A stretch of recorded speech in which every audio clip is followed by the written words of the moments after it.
I survived 2 bullets in my head.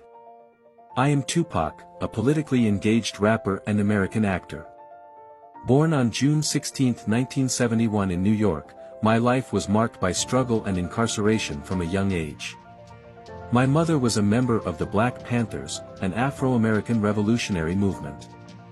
1 month before my birth, she was acquitted of over 150 charges of conspiring against the United States.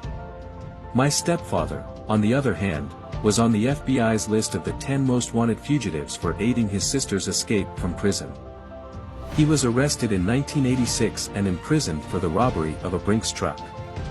As a young man, I began rapping under the pseudonym MC New York, but my professional career as Tupac Shakur began in the early 1990s when I worked with the group Digital Underground. I released my first solo album in 1994, titled Tupacalypse Now.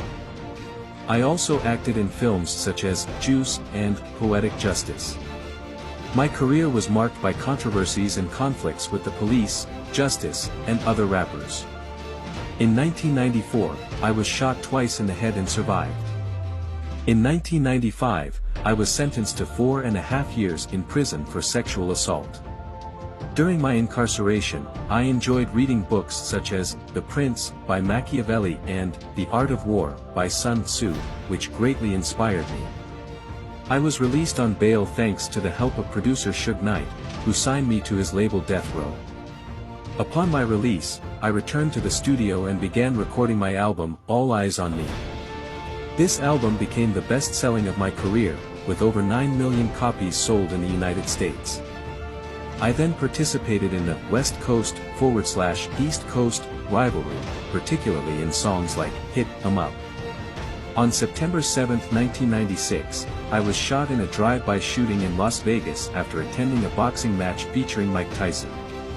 I died 6 days later in the hospital, and the culprits were never identified.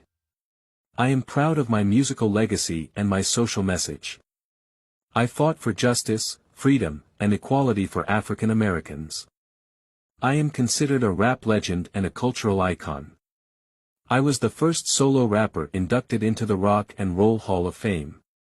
If you want to support us and hear other people's stories, consider subscribing.